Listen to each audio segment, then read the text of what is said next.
നമസ്കാരം. Tourist visa, visit വിസയെ കുറിച്ച് നിരവധി സംശയങ്ങളാണ് പലർക്കും ഉള്ളത്. അതിനെക്കുറിച്ച് വ്യക്തമായി ആധികാരികമായി അറിയാനായിട്ട് നമ്മൾ എത്തിയിട്ടുള്ളത് എപിക് ട്രാവൽസിന്റെ മാനേജിംഗ് ഡയറക്ടർ ഗോഡ്ലി ബാബുക്കുട്ടിയുടെ അടുത്താണ്. സാർ നമസ്കാരം. നമസ്കാരം. എന്തൊക്കെയാണ് ഈ വിസിറ്റ് വിസയുമായിട്ട് ഇപ്പോൾ നടക്കുന്ന സംഭവ വികാസങ്ങൾ? അതെ, സോ ഇത് നമുക്ക് ഒരാഴ്ച മുമ്പേ വരെ നമുക്ക് പാസ്പോർട്ട് കോപ്പിയും ഫോട്ടോയും മാത്രം സിസ്റ്റത്തിൽ അപ്ലോഡ് ചെയ്ത് കഴിഞ്ഞാൽ വിസ കിട്ടുമായിരുന്നു. പക്ഷേ കഴിഞ്ഞ ആഴ്ച മുതലുള്ള ഒരു അപ്ഡേറ്റ് ആണ് നമുക്ക് ഇതിൻ്റെ പ്രൂഫ് ഓഫ് സ്റ്റേ എന്ന് പറയുമ്പോൾ ഇജാരി കോപ്പി അല്ലെങ്കിൽ ടെനൻസി കോൺട്രാക്ട് അല്ലെങ്കിൽ പിന്നെ ഹോട്ടൽ കൺഫേംഡ് ഹോട്ടൽ ബുക്കിങ്സും അതേപോലൊക്കെ റിട്ടേൺ ടിക്കറ്റും എന്ന് വെച്ചാൽ ഇങ്ങോട്ട് വരുന്നതും അങ്ങോട്ട് തിരിച്ചു പോകുന്നതും തിരിച്ച് ദുബായ് എക്സിറ്റ് ചെയ്യുന്ന ടിക്കറ്റ് അപ്ലോഡ് ചെയ്താലേ ഈ വിസ അപ്രൂവ് ആകത്തുള്ളൂ. ഈ രണ്ട് ഡോക്യുമെന്റ് അപ്ലോഡ് ചെയ്യാതെ വിസ റിജക്ഷനിലേക്ക് പോകും. അത് എല്ലാ നാഷണാലിറ്റീസിനും അങ്ങനെ തന്നെയാണോ? അതെ, എല്ലാം നമ്മളിപ്പോ ഈ റൂൾ എല്ലാവർക്കും ആപ്ലിക്കബിൾ ആണ്. അപ്പം ഇത് കൂടുതലും ആപ്ലിക്കബിൾ ഇന്ത്യൻസിനാണ്, ബിക്കോസ് ഇന്ത്യൻസിന്റെയാണ് ട്രാഫിക് കൂടുതൽ. അപ്പം അതാണ് നമുക്ക് ഇന്ത്യൻസിന് കൂടുതലായിട്ട് എഫക്റ്റ് ആയിരിക്കുന്നത് ഇതിപ്പം. ഇപ്പം നിലവിൽ ഒരു വിസിറ്റ് വിസ എടുത്ത് നമ്മൾ 2 മാസത്തേക്കാണ് ഇവിടെ പ്രവേശിക്കുന്നത്. 90 90 ദിവസവും 100 ദിവസവും ഒക്കെ ഉണ്ടായിരുന്നു. ഇപ്പൊ നമ്മൾ 2 മാസത്തേക്ക് വരുന്നു. പിന്നീട് 2 തവണ നമുക്കത് റിന്യൂ ചെയ്യാൻ പറ്റും. പിന്നീട് രാജ്യം വിടുകയോ അല്ലെങ്കിൽ മറ്റ് എംപ്ലോയ്മെന്റിലോ അല്ലെങ്കിൽ ഇൻവെസ്റ്റർ വിസയിലോട്ടൊക്കെ മാറണം എന്നുള്ളതാണ് ഇപ്പോഴത്തെ ഇതല്ലേ. അതെ, സോ നമുക്ക് നേരത്തെ 2 എക്സ്റ്റൻഷൻ ചെയ്യാമായിരുന്നു. ഇൻസൈഡ് ദ കൺട്രി താമസിച്ചുകൊണ്ട് തന്നെ നമുക്ക് 2 എക്സ്റ്റൻഷൻ ചെയ്യാമായിരുന്നു. അല്ലെങ്കിൽ നമ്മൾ സാധാരണ ആൾക്കാർ 60 ഡേയ്സ് ഡയറക്റ്റ് വേണ്ടിയ ആൾക്കാർ നമ്മൾ എയർപോർട്ട് സർവീസസ് ഉണ്ടായിരുന്നു. എന്ന് വെച്ചാൽ മസ്കറ്റ് അല്ലെങ്കിൽ കുവൈറ്റ് വരെ പോയിട്ട് തിരിച്ചു വരുമ്പോൾ പുതിയ വിസ വരുമായിരുന്നു. പക്ഷേ ഇപ്പം ഈ പുതിയ അപ്ഡേറ്റ് വന്നതോടുകൂടി നമ്മുടെ വിസ റിജക്ഷൻ വരികയാണ്. ഈ പുതിയ ഡോക്യുമെന്റ്സ് അപ്ലോഡ് ചെയ്യേണ്ടിയുണ്ട്. അതുകൊണ്ട് നമ്മൾ തൽക്കാലം ഈ ഒരു നെക്സ്റ്റ് വീക്ക് വരെ നമ്മൾ ആ സർവീസസും സ്റ്റോപ്പ് ചെയ്തിരിക്കുകയാണ്. നിലവിൽ നമ്മൾ ഈ പറഞ്ഞല്ലോ 2 പ്രാവശ്യം നമുക്ക് ഇൻസൈഡ് കൺട്രി എക്സ്റ്റെൻഡ് ചെയ്യാം. എന്നാൽ അതിന് പൊതുവെ കുറച്ച് റേറ്റ് കൂടുതലാണ്. ഈ സാഹചര്യത്തിൽ ഇതുപോലെ ഈ ജരി കോപ്പി അല്ലെങ്കിൽ ഹോട്ടലിന്റെ ബുക്കിംഗ് ഒക്കെ ആവശ്യമായിട്ട് വരുന്നുണ്ടോ? ഇൻസൈഡ് ദ കൺട്രി എക്സ്റ്റൻഷന് വരത്തില്ല. എന്ന് വെച്ചാൽ ഇതുവരെ നമ്മൾ ആ ഒരു സിറ്റുവേഷൻ അങ്ങോട്ട് ഫേസ് ചെയ്തിട്ടില്ല. ബിക്കോസ് ഈ 2 ഡോക്യുമെന്റ് അപ്ലോഡ് ചെയ്തിട്ടുള്ള വിസാസ് ആപ്ലിക്കബിൾ കഴിഞ്ഞ ആഴ്ച മുതലേ തുടങ്ങിയിട്ടുള്ളൂ ആ ആപ്ലിക്കേഷൻസ്. അപ്പൊ ആ ആപ്ലിക്കേഷൻസ് തീരുമ്പം അവരുടെ സ്റ്റേ തീരുന്ന ഒന്നീ 30 ഡേയ്സ് ആയിരിക്കും അല്ലെങ്കിൽ 60 ഡേയ്സ് ആയിരിക്കും. അത് തീർന്നു കഴിഞ്ഞിട്ട് നമുക്ക് ഇതിനെപ്പറ്റി ഒരു ക്ലാരിറ്റി കിട്ടത്തുള്ളൂ. സോ നമുക്ക് അത്രയും ദിവസം വെയിറ്റ് ചെയ്യേണ്ടി വരും. തീർച്ചയായിട്ടും ദുബായ് UAE ഗവൺമെന്റുകളെ വിസയിലൊക്കെ ഒരുപാട് ആരോഗ്യപരമായിട്ടുള്ള മാറ്റങ്ങൾ കഴിഞ്ഞ കാലങ്ങളിലൊക്കെ കൊണ്ടുവന്നിട്ടുണ്ട്. എന്നാൽ അത് ചിലപ്പോൾ ഹ്രസ്വകാലമായിരിക്കും, ചിലപ്പോൾ കുറച്ചധികം ദിവസങ്ങൾ നീണ്ടു നിൽക്കും. എന്നാലും നമുക്ക് ഏറ്റവും കൂടുതൽ നമുക്ക് ഏറ്റവും എളുപ്പത്തിൽ വരാൻ പറ്റുന്ന ഒരു രാജ്യമാണ്, ഒരു സ്ഥലമാണ് ദുബായ് UAE ഒക്കെ. അപ്പൊ കുറച്ചു കാലം കഴിയുമ്പോഴത്തേക്കും ഇതൊക്കെ മാറുമെന്നാണോ ഇത്രയും കാലത്തെ എക്സ്പീരിയൻസ് പ്രതീക്ഷിക്കുന്നത്? നോർമലി ഇങ്ങനത്തെ പലവട്ടം നമുക്ക് ഇങ്ങനെ ഡോക്യുമെന്റ്സ് അപ്ലോഡ് ചെയ്യേണ്ട ഒരു സിറ്റുവേഷൻ വന്നിട്ടുണ്ടായിരുന്നു. പക്ഷെ വിത്തിൻ ഫ്യൂ വീക്സ് അത് ആ റൂൾസ് ചേഞ്ച് ആയിട്ടുണ്ട്. പക്ഷേ ഈ പ്രാവശ്യം നമുക്ക് അതിനെപ്പറ്റി ഒരു ക്ലാരിറ്റി ഇതുവരെ ഇല്ല. നമുക്ക് വെയിറ്റ് ചെയ്ത് ഒരു 1 or 2 വീക്സ് കൂടെ ഒരു വെയിറ്റ് ചെയ്ത് നോക്കിക്കഴിഞ്ഞാൽ നമുക്ക് അതിനെപ്പറ്റി ഒരു ക്ലാരിറ്റി കിട്ടാൻ ചാൻസസ് ഉള്ളൂ. ഇത്തരത്തിലുള്ള നോട്ടിഫിക്കേഷൻ ഇപ്പം വരാനുള്ള കാരണം എന്തെന്നാണ് വിലയിരുത്തപ്പെടുന്നത്? നമുക്ക് അതിനെപ്പറ്റി ഒരു ക്ലാരിറ്റി ദുബായ് ഇമിഗ്രേഷന്റെ സൈഡിൽ നിന്ന് കിട്ടിയിട്ടില്ല. അതേസമയം നമുക്ക് ഇന്ത്യൻസിന് സാധാരണ വിസ കിട്ടാൻ ഭയങ്കര എളുപ്പമായിരുന്നു. നമ്മൾ തന്നെ വിസ നമ്മുടെ കമ്പനിയിൽ അപ്ലോഡ് ചെയ്ത് കഴിഞ്ഞാൽ വിത്തിൻ ഹാഫ് ആൻ അവർ അല്ലെങ്കിൽ 1 hour നമുക്ക് ഇന്ത്യൻസിന്റെ വിസ അപ്രൂവ് ആയി കിട്ടുമായിരുന്നു. പക്ഷെ ഈ ഒരു സിറ്റുവേഷനിൽ നമുക്ക് ഇച്ചിരൂടെ സമയം എടുക്കുന്നുണ്ട് വിസ കിട്ടാൻ. സോ നമുക്ക് ഇതിന്റെ ക്ലാരിറ്റി ഇതുവരെയും കിട്ടിയിട്ടില്ല എന്നാ ഈ ഒരു പുതിയ റൂൾ വന്നേക്കുന്നതെന്ന്. പക്ഷെ നമുക്ക് we have to wait and see. ഒരു ട്രാവൽ ഏജൻസി എന്ന നിലയിൽ മുമ്പ് അറിയാമല്ലോ, ഇപ്പോൾ സ്റ്റേ ആവുന്ന സമയത്ത് നമുക്ക് ബ്ലോക്കുകൾ വരാം അല്ലെങ്കിൽ ഫൈന് വരാം, അത്തരത്തിലുള്ള സാഹചര്യങ്ങളൊക്കെ ഉണ്ടായിരുന്നു. അപ്പൊ ഈ ഒരു പുതിയ നടപടി ട്രാവൽസുകളെ ഏജൻസികളെ എത്തരത്തിലാണ് തുണയ്ക്കുക, എത്തരത്തിലാണ് നെഗറ്റീവായിട്ട് ബാധിക്കുക? പറഞ്ഞ ഇത് ട്രാവൽ ഏജൻസീസിന് ഒരു ഗുഡ് പോസിറ്റീവ് കാര്യമുണ്ട്, നെഗറ്റീവ് കാര്യമുണ്ട്.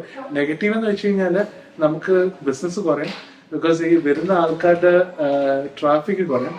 അതേസമയം പോസിറ്റീവ് എന്ന് വെച്ച് കഴിഞ്ഞാല് നേരത്തെ ഒത്തിരി ഓവർ സ്റ്റേ നമുക്ക് കിട്ടുമായിരുന്നു. അത് ഒന്നിൽ അവരുടെ ജോബ് ചേഞ്ച് അല്ലെങ്കിൽ റെസിഡൻസി വിസ അടിക്കാനുള്ള താമസം, അല്ലെങ്കിൽ അവർക്ക് ഇവിടെ ഒരു ജോലിയുടെ ഒരു ഷുവർട്ടി കിട്ടാത്തതിന്റെ അവർ ചിലപ്പോൾ വിസ റിന്യൂ ചെയ്യാതെ ഇവിടെ നിൽക്കുന്നുണ്ടായിരുന്നു. അപ്പൊ അതിന്റെ ഒരു താമസത്തിന്റെ ഒരു ഡിലേ വരുന്നത് നമുക്ക് ഓവർ സ്റ്റേ നമ്മുടെ കമ്പനിക്ക് വരികയും നമ്മുടെ കാർഡ് ബ്ലോക്ക് ചെയ്യുമായിരുന്നു ഇമിഗ്രേഷൻ. അപ്പം പിന്നെ നമുക്കത് പോയി ടെമ്പററി അത് റിലീസ് ചെയ്യേണ്ടി വരുമായിരുന്നു. സോ അങ്ങനെ ഒരു കാര്യങ്ങൾ ടേക്ക് കെയർ ചെയ്യാനായിരിക്കും ചിലപ്പോൾ ഇങ്ങനത്തെ ഒരു കാര്യം. നെല്ലിക്ക ആദ്യം കഴിക്കുകയും പിന്നെ മധുരിക്കുകയും ചെയ്യുമെന്ന് പറയുന്നത് പോലെ ചെറിയൊരു ബുദ്ധിമുട്ടുണ്ടായാലും ഈ നടപടികൾ കാരണം വരുന്ന ടൂറിസ്റ്റുകൾക്ക് അല്ലെങ്കിൽ വിസിറ്റ് വിസയിൽ വരുന്നവർക്ക് മറ്റു ബുദ്ധിമുട്ടുകൾ ഉണ്ടാവാതെ, അല്ലെങ്കിൽ ഭക്ഷണത്തിനോ താമസത്തിനോ ഒക്കെ ബുദ്ധിമുട്ടുണ്ടാകാതെ ആ ദിവസങ്ങൾ സന്തോഷകരമായിട്ട് കഴിഞ്ഞു പോകുമെന്നുള്ളൊരു കാര്യം കൂടെ ഇതിൽ നമ്മൾ എടുത്തു പറയേണ്ടതല്ലേ? അതെ. സോ ഇപ്പം ഇതിനകത്ത് ദുബായ് ഗവൺമെന്റ് അല്ലെങ്കിൽ UAE ഗവൺമെന്റ് ഇത് ചെയ്യുന്നതെന്ന് വെച്ച് കഴിഞ്ഞാൽ, ഇവിടെ വരുന്ന ആൾക്കാർക്ക് അവർക്ക് ഇനഫായിട്ട് സ്റ്റേ ചെയ്യാനുള്ള പ്ലേസ് വേണം, സ്ഥലം വേണം. അല്ലാതെ അവർക്ക് അക്കോമഡേഷന്റെ ഒരു പ്രശ്നം ഉണ്ടാകില്ല. അല്ലെങ്കിൽ അവർക്ക് on a day to day basis അവർക്ക് അവരുടെ ഫുഡും ആഹാരത്തിന്റെ നീഡ് മീറ്റ് ചെയ്യണം. അപ്പൊ അതെല്ലാം ചിലപ്പം കണക്കിൽ എടുത്തിട്ടായിരിക്കും ഇങ്ങനത്തെ ഒരു നീക്കം ഉണ്ടായത്. ഇപ്പോഴത്തെ നിലവിലെ സാഹചര്യത്തിൽ എങ്ങനെയാണ് നമുക്ക് വിസിറ്റ് വിസ കരസ്ഥമാക്കാൻ സാധിക്കുക? എന്റെ ചോദ്യം ഇങ്ങനെയാണ്. 2 മാസത്തെ വിസിറ്റ് വിസയാണ്.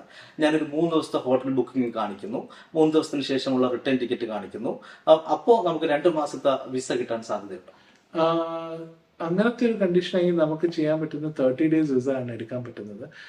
ഇപ്പൊ 2 മാസത്തെ വിസ എടുക്കണമെന്നുണ്ടെങ്കിൽ മിനിമം 30 ഡേയ്സിന്റെ കൂടുതലുള്ള ഒരു സ്റ്റേ അല്ലെങ്കിൽ ഒരു അക്കോമഡേഷൻ നമ്മളിവിടെ സെറ്റ് ചെയ്തിട്ടുണ്ടെന്നുള്ള ഒരു പ്രൂഫ് വേണം. അത് ദാറ്റ് ക്യാൻ ബി എനിത്തിങ്. ഒരു ഹോട്ടൽ അപ്പാർട്ട്മെന്റ് ആകാം, ഹോട്ടലാകാം, അതേപോലൊക്കെ. അല്ലെങ്കിൽ ആരുമായിട്ടെങ്കിലും നമ്മളൊരു കോൺട്രാക്ട് സൈൻ ചെയ്തായിരിക്കാം, അക്കോമഡേഷൻ കോൺട്രാക്ട് സൈൻ ചെയ്തായിരിക്കാം. അത് 30 ഡേയ്സിന്റെ കൂടുതൽ നമ്മൾ കാണിച്ചാൽ മാത്രമേ നമുക്ക് 60 ഡേയ്സിന്റെ വിസ കിട്ടത്തുള്ളൂ. ഇപ്പോ നമുക്ക് ബന്ധുക്കളോ അല്ലെങ്കിൽ ഹസ്ബൻഡോ ഇവിടെയുള്ള ഭാര്യ വരുന്നു, മക്കളോ വരുന്നു, അല്ലെങ്കിൽ അത് അച്ഛനമ്മ റിലേറ്റീവ്സ് ഒക്കെ ഇങ്ങോട്ട് വരുന്നു. പൊതുവില് മാസവാടകയ്ക്ക് കഴിയുന്ന ആൾക്കാരുടെ അടുത്ത് ഈ ടെനൻസി കോൺട്രാക്ട് ഉണ്ടാവണമെന്നില്ല. അത്തരം സാഹചര്യങ്ങളിൽ ബന്ധുക്കളുടെ വിസിറ്റും ടൂറിസ്റ്റ് വിസ സാധ്യത എങ്ങനെയാണ്? അതെ. അതിപ്പം നോർമലി ഇപ്പം ബ്ലഡ് റിലേറ്റീവ്സിനാണ് ഇജാരി കോപ്പി കാണിച്ചാൽ നമുക്ക് പ്രൂഫ് ഓഫ് സ്റ്റേ ആ ഡോക്യുമെന്റ് ചെയ്യാൻ പറ്റുന്നത്. അതേസമയം ഇപ്പം ചിലര് ഇപ്പം പറഞ്ഞ മന്ത്ലി ബേസിസ് ഇവിടെ താമസിക്കുന്നവർക്ക് അവർക്ക് ഈ ഹോട്ടൽ അക്കോമഡേഷൻ നോക്കിയാലേ പറ്റത്തുള്ളൂ. നമ്മൾ ഈ ഇന്ത്യയെ അപേക്ഷിച്ചും മറ്റു രാജ്യങ്ങളെ അപേക്ഷിച്ചും ദുബായ്, ഷാർജയൊക്കെ ഈ ഒരു മാസങ്ങളിൽ, ഈ നവംബർ ഡിസംബർ മാസങ്ങളിൽ, ജനുവരിയിലൊക്കെ തന്നെ ഹോട്ടൽ റേറ്റ് വലിയ ഹൈ ആണ്. അത്തരം സാഹചര്യത്തിൽ എങ്ങനെയാണ് നമ്മുടെ നാട്ടുകാർക്ക് ദുബായിൽ ഈ ന്യൂ ഇയർ ആഘോഷിക്കാൻ സാധിക്കുക? സോ അതിനകത്ത് നമുക്ക് പല ഹോട്ടൽസ് ഡീൽസ് ഉണ്ട്, പല ഹോട്ടൽസിൽ നല്ല കോമ്പറ്റേറ്റീവ് പ്രൈസസ് ഉണ്ട്. അന്നപ്പം നമ്മൾ ഹോട്ടൽസ് ഒക്കെ നോക്കി നമ്മുടെ ബഡ്ജറ്റിനനുസരിച്ചുള്ള ഹോട്ടൽ അക്കോമഡേഷൻസ് ദുബായിൽ അവൈലബിൾ ആണ്. അപ്പോൾ അത് നമ്മൾ നോക്കിക്കഴിഞ്ഞാൽ ദുബായിൽ അല്ലെങ്കിൽ ഷാർജയിൽ 100% നമുക്ക് കിട്ടും. ഇപ്പോ ഈ 2 മാസം നമ്മൾ എക്സ്റ്റെൻഡ് ചെയ്യുന്ന കാര്യം പറഞ്ഞല്ലോ, ഇത് സെയിം എടുത്ത അതേ ഏജൻസിക്ക് മാത്രമല്ലേ അത് എക്സ്റ്റെൻഡ് ചെയ്യാൻ പറ്റുള്ളൂ, അതോ നമുക്ക് ഏതെങ്കിലും എല്ലാ ഏജൻസികൾക്കും ഇങ്ങനെ ചെയ്യാൻ സാധിക്കും? എടുത്ത ഏജൻസിയുടെ ഇടയ്ക്ക് തന്നെ പോകണം. ബിക്കോസ് എവിടുന്ന ഫയൽ ഓപ്പൺ ആക്കിയിരുന്നത് അവർക്ക് മാത്രമേ വിസ എക്സ്റ്റെൻഡ് ചെയ്യാനുള്ള ഈ പോസിബിലിറ്റി ഉള്ളൂ. ബാക്കി ഇപ്പൊ ഒരു ഏജൻസിയിൽ നിന്ന് എടുത്തിട്ട് മറ്റേ ഏജൻസി പോയി എക്സ്റ്റെൻഡ് ചെയ്യാൻ പറ്റത്തില്ല. പക്ഷെ അതേസമയം അടുത്ത ഒരു പുതിയ വിസ എടുക്കാൻ പറ്റും. പക്ഷേ എക്സ്റ്റെൻഡ് ചെയ്യാൻ ആ സെയിം രാജ്യം വിട്ടിട്ട് തിരിച്ചു വരുമ്പോൾ വേറെ ഏജൻസിയിൽ എടുക്കാൻ പോവാം. പക്ഷെ എക്സ്റ്റെൻഡ് ചെയ്യുന്ന സമയത്ത് ആ സെയിം ഏജൻസിയിൽ നിന്ന് തന്നെ എക്സ്റ്റെൻഡ് ചെയ്യേണ്ടി വരും.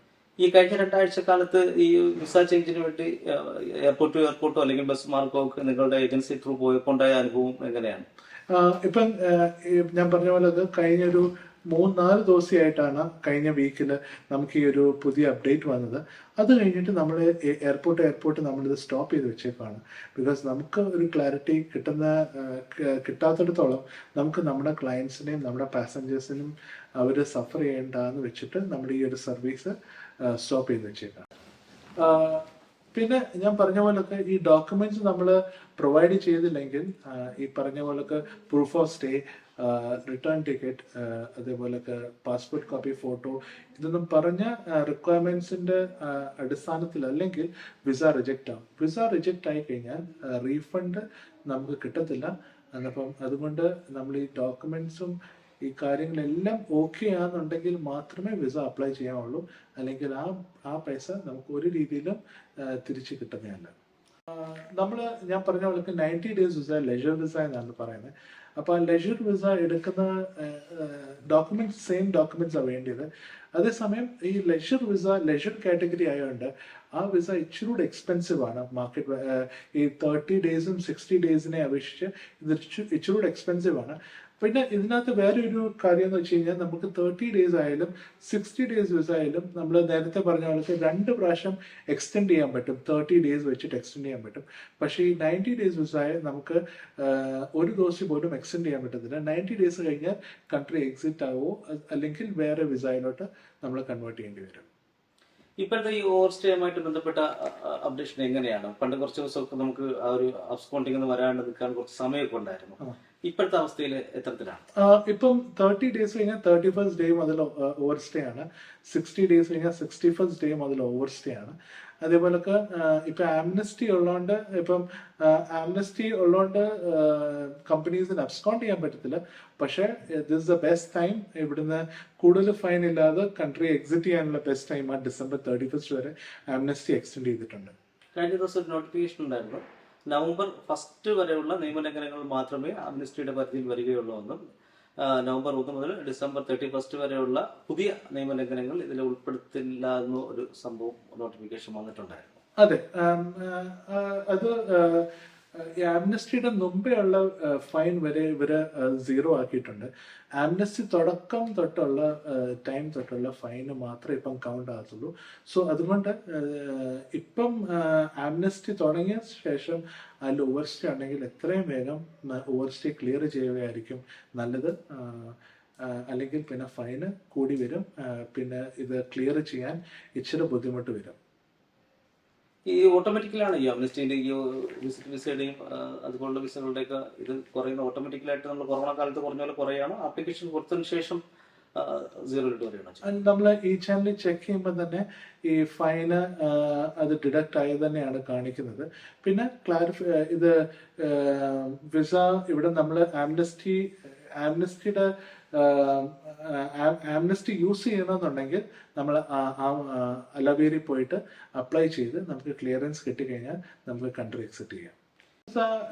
എടുത്ത് അല്ലെങ്കിൽ ഇവിടെ കൺട്രി വിസിറ്റ് ചെയ്യാൻ വരുന്നവർക്ക് ഈ 30 ഡേയ്സ് അല്ലെങ്കിൽ 60 ഡേയ്സ് ഇത് ഒരു രീതിയിലും ഇവിടെ ജോലി ചെയ്യാനുള്ള വിസ അല്ല.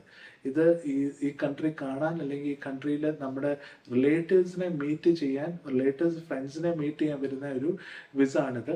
അതുകൊണ്ട് പലരും നമുക്ക് ഇതിനകത്ത് ഈ വിസിറ്റ് വിസയിൽ അല്ലെങ്കിൽ ടൂറിസ്റ്റ് വിസയിൽ നമുക്ക് ജോലി ഓഫർ ചെയ്യും. അത് ഭയങ്കര സൂക്ഷിച്ച് വേണം അതിനകത്ത് ഏർപ്പെടാൻ. അത് ഗവൺമെന്റ് പിടിച്ചു കഴിഞ്ഞാൽ അത് വളരെ ഫൈനും അതേപോലൊക്കെ permanent ban to enter the country ഒക്കെ അങ്ങനെയൊക്കെ ആയിരിക്കും. സോ അതുകൊണ്ട് നമ്മൾ വിസ എടുക്കുമ്പോൾ തന്നെ ഈ നമ്മൾ ഏത് പേർപ്പസിനാണ് വരുന്നത് അത് വളരെ ക്ലിയർ ആയിരിക്കണം. സോ ഞാൻ പറഞ്ഞ പോലൊക്കെ നമ്മൾ ഏത് പർപ്പസിനാണ് വരുന്നത് ആ പർപ്പസ് വളരെ ക്ലിയർ ആയിരിക്കണം. ഇവിടെ വന്നിട്ട് നമ്മൾ ഈ വിസ ഞാൻ പറയുന്നത് 30 ഡേയ്സ് ഷോർട്ട് ടേം ടൂറിസ്റ്റ് വിസയും 60 days long term tourist visa എന്നാണ് വളരെ ക്ലിയർലി നമ്മുടെ വിസയെ തന്നെ മെൻഷൻ. സോ ഈ വിസാസ് നമ്മൾ ആക്ച്വലി ടൂറിസ്റ്റിക് പേർപ്പസിന് വേണ്ടി മാത്രം യൂസ് ചെയ്യാനുള്ള വിസാസ് ആണ്.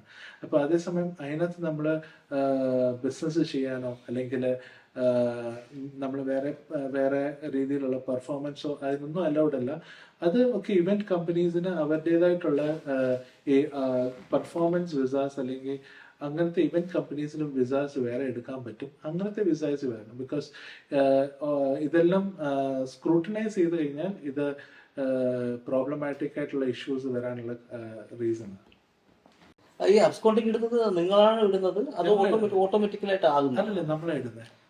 ഏജൻസിയാണ് നമ്മളെ ബ്ലോക്ക് ആക്കും. നമ്മുടെ ഫയല് എമിഗ്രേഷൻ നമ്മുടെ ഫയൽ അങ്ങ് ബ്ലോക്ക് ആക്കും. അപ്പോഴാണ് നിങ്ങൾ അബ്സ്കോണ്ട്. ബിക്കോസ് നമുക്ക് ഡെയിലി ബിസിനസ് ചെയ്യണമല്ലോ. അപ്പൊ ഒരാള് ഇത് പറഞ്ഞിട്ട് നമുക്ക് സ്റ്റോപ്പ് ചെയ്യാൻ പറ്റത്തില്ല. അതേസമയം കസ്റ്റമർ ഇത് ഗവൺമെന്റ് പേ ചെയ്ത് കഴിഞ്ഞാൽ നമുക്ക് ഇത് റീഫണ്ട് കിട്ടും. പക്ഷെ ഇതുവരെ ഞാൻ 50 വർഷത്തെ അനുഭവത്തിനകത്ത് ഒറ്റ ആൾക്കാർ പോലും പേ ചെയ്തിട്ടില്ല നമ്മുടെ മക്കളും. പക്ഷെ പല പ്രാവശ്യം നമ്മളിങ്ങനെ അന്വേഷിക്കുന്ന സമയത്ത് അറിയാൻ കഴിയുന്നത് 3800 ദിർഹംസ് വേണം ഇത് അബ്സ്കോണ്ടിങ് റിമൂവ് ചെയ്യാൻ. അതെ അതെ, അത് ഞാൻ പറഞ്ഞേ. ഈ ഇതിന്റെ ചാർജസ് ഉണ്ട് ആക്ച്വലി 3000. പിന്നെ ഇവരുടെ ഈ ഗവൺമെന്റ് ഫീസ് എല്ലാം ഉണ്ടല്ലോ, അതെല്ലാം കൂടെ 3800. ചിലർ 4000 മേടിക്കും, ചിലർ 5200 മേടിക്കും. ഈ അബ്സ്കോണ്ടിങ് റിമൂവ് ചെയ്യുന്നത് ഏജൻസികളാണോ അതോ ഇവർക്ക് തന്നെ? ഏജൻസി നമ്മള് ഇമിഗ്രേഷനോട് പറഞ്ഞു, നമ്മള് ദുബായ് കമ്പനിയാണല്ലോ. അപ്പൊ ദുബായില് ഒരാള് അമർ സെന്ററിൽ അല്ലെങ്കിൽ ഇവന്റെ ഇമിഗ്രേഷനിൽ പോയി കഴിഞ്ഞാല് നമ്മളെ കോൺടാക്ട് ചെയ്യാതെ തന്നെ അവർ റിമൂവ് ചെയ്തു. ബിക്കോസ് നമ്മൾ ഓൾറെഡി അവർക്ക് അബ്സ്കോണ്ടിങ്ങിന് ചാർജ് കൊടുത്തു കഴിഞ്ഞു. ഒരു വഴിയില്ല തിരിച്ചു പോകാൻ നിൽക്കുന്ന ആൾക്കാർക്ക് എന്താ ചെയ്യുന്നത്? ഈ ഫൈനൊക്കെ ഗവൺമെന്റ് കൈക്ക് വിടുകയാണോ ചെയ്യുന്നത്? അവരെ പിടിച്ചു കഴിഞ്ഞാല് ഗവൺമെന്റ് പിടിക്കും. പിടിച്ചു കഴിഞ്ഞാൽ ചുമ്മാ അതിൽ നടക്കുന്ന, അല്ലെങ്കിൽ മോൾസിൽ കയറിയാല് മോൾസിൽ ഇതുണ്ട്, ഈ നമ്മുടെ ബയോമെട്രിക് ഫേസ് സ്കാൻ ചെയ്യുന്ന ഇതുണ്ട്. അങ്ങനെ പിടിച്ചു കഴിഞ്ഞാല് അവർ ജയിലിൽ കൊണ്ടിടും. നമ്മുടെ ഫയല് ബ്ലോക്ക് ആക്കും. അപ്പൊ നാളെ രാവിലെ ഞാൻ വിസ അപ്ലൈ ചെയ്യാൻ നോക്കുമ്പോൾ വിസ അപ്ലൈ ചെയ്യാൻ പറ്റുന്നില്ല. അപ്പൊ ഞാൻ ഇമിഗ്രേഷൻ വിളിക്കാം, അവർ പറയും കം ടു ഇമിഗ്രേഷൻ. അപ്പൊ ഞാൻ അവിടെ പോയി ഓഫീസറിനെ കാണാൻ പറയും, ഒരാളുണ്ട്, ഒരാൾക്ക് അവരുടെ ഇന്ന കൺട്രി കയറി പോകാൻ ഇത്രയും ഫ്ലൈറ്റ് ടിക്കറ്റാണ്, നിങ്ങൾ അത് പേ ചെയ്യും. അത് പേ ചെയ്യുമ്പോൾ ഉടനെ നമ്മുടെ അക്കൗണ്ട് അങ്ങ് ഓപ്പൺ ആകും. അപ്പോൾ പ്രേക്ഷകർക്ക് വിസിറ്റ് വിസയും സന്ദർശക വിസയും കുറിച്ചുള്ള എല്ലാ സംശയങ്ങളും മാറിയെന്ന് പ്രതീക്ഷിക്കുന്നു. അപ്പോൾ നമുക്ക് മറ്റൊരു വിഷയവുമായി അടുത്ത വീഡിയോയിൽ കാണാം. നന്ദി, നമസ്കാരം.